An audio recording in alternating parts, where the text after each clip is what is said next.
જય ગિરનારી મિત્રો, આજે સમગ્ર ગુજરાતમાં કોળી અને ઠાકોર સમાજમાં જે રોષ છે એ કથાકાર પૂજ્ય રાજુ બાપુએ જે વચનો સમાજ વિશે કીધા છે એ બાબતે હું મહામંડલેશ્વર સ્વામી ઋષિ ભારતી બાપુ ભારતી આશ્રમ સરખેજથી વ્યક્તિગત રીતે રાજુ બાપુના આ વચનને હું વખોડું છું.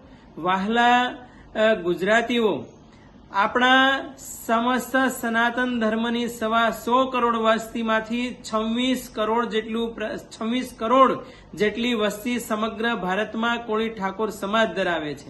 અને રહી વાત ગુજરાતની, તો ગુજરાતમાં 40% અને 2.5 કરોડનું પોપ્યુલેશન, 1.5 કરોડનું વોટિંગ અને 80 લાખ જેટલા ઘર ધરાવે છે કોળી ઠાકોર સમાજ. ત્યારે કથાકાર તરીકે રાજુ બાપુને એક ખ્યાલ હોવો જોઈએ કે આ સમાજની તાકાત શું રહેલી છે. અને બીજું, તમે એમ કહો છો કે આ સમાજને સાથે અન્ય સમાજની દીકરી લગ્ન કરે તો કલંકિત થાય. તો રાજુ બાપુને મારે એટલું કહેવું છે કે તમે વેદો, ઉપનિષદો, પુરાણો બધાએ ખોલીને જુઓ કે તમારી બુદ્ધિ આટલી છીછરી કેમ થઈ છે. વૈદિક પરંપરા પ્રમાણે કોળી અને ઠાકોર સમાજ ક્ષત્રિય વંશ પરંપરામાંથી આવે છે. માંધાતા મહારાજ એક ક્ષત્રિય પરંપરામાંથી આવે છે. એટલે કદાચ આપને વ્યક્તિગત રીતે ડિબેટ કરવી હોય તો ડિબેટના જવાબ પણ સમસ્ત કોળી સમાજના ભાઈ બહેનો અને યુવાનો પાસેના છે. એટલે ક્યારેય પણ કોઈ પણ કથાકાર હોય, સાહિત્યકાર હોય, કોઈ પણ જ્ઞાતિને નીચી દેખાડવાનો પ્રયાસ ક્યારેય ન કરવો જોઈએ. પોતાની દક્ષિણા અન્ય સમાજમાંથી આવતી હોય તો બીજા સમાજને ક્યારેય નીચો દેખાડવાનો પ્રયાસ ન કરાય. અને ઉપનિષદમાં, વેદોમાં તમે જુઓ, જન્મના જાય તે શુદ્ર સંસ્કારાત દ્વિજ મુચ્યતે. આ વાતનો આપને ખ્યાલ હોવો જોઈએ કે જન્મથી બધા શુદ્ર જ હોય છે.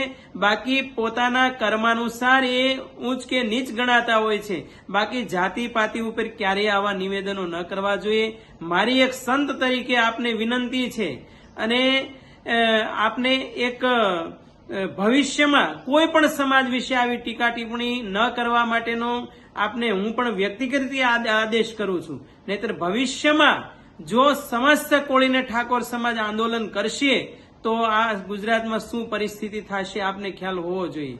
અને જેટલા પણ સંતો થયા ભારતમાં કે ગુજરાતમાં, એ બધાએ સંતોએ ભજનોમાં ગાયું છે. આપ કથાકાર તરીકે ક્યારેક એ પદોનું વાંચન પણ કરો કે જાતિ રે પાતી નહીં હરિ કેરા દેશમાં અને કાઢવો વરણનો વિકાર રે.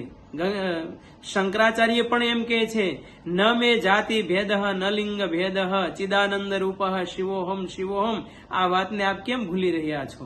એટલે એક પોતે જ્યારે આત્માની ભૂમિકાએથી કથા કરતા હોય ત્યારે આ વાત કોઈ દી આવતી જ નથી. એટલે મને એમ લાગે છે કે આપ કથાકાર તરીકે આપની છીછરી માનસિકતાના દર્શન કરાવ્યા છે. ભવિષ્યમાં ક્યારેય પણ આવું ન થાય એનો ખાસ તકેદારી રાખજો. અને બીજું કે ઉના તાલુકાના સમસ્ત કોળી સમાજના ભાઈઓએ જાગૃત થઈ અને રાજુ બાપુને ઉપર FRI કરી છે. એ બદલ સમસ્ત કોળી સમાજ, ઠાકોર સમાજના ભાઈઓને ખૂબ અભિનંદન કે આવા જે અસામાજિક તત્વો કોઈ હોય તો એને તરત પાઠ ભણાવવાની તાકાત ધરાવી રહ્યા છે. એની અસર આજે સમગ્ર ગુજરાતના કોળી ઠાકોર સમાજના ભાઈઓ ઉપર થઈ રહી છે. એની પીડા શું હોય છે આપને ખબર હોવી જોઈએ. અને એ ગીતામાં જે કીધું છે, આપ કથામાં વાંચતા દેશો કે કર્મનો સિદ્ધાંત છે એ સનાતન છે કે અવશ્યમેવ ભોક્તવ્યમ કૃતમ કર્મ શુભાશુભમ ના ભુક્તમ ક્ષીયતે કર્મ કલ્પ કોટી શતેરપી. તો એ કર્મના સિદ્ધાંતને પણ યાદ રાખજો. એનો બદલો સમસ્ત કોળીને ઠાકોર સમાજ ન લે તો પછી આપને પરિણામ ભોગવવું પડશે. જી.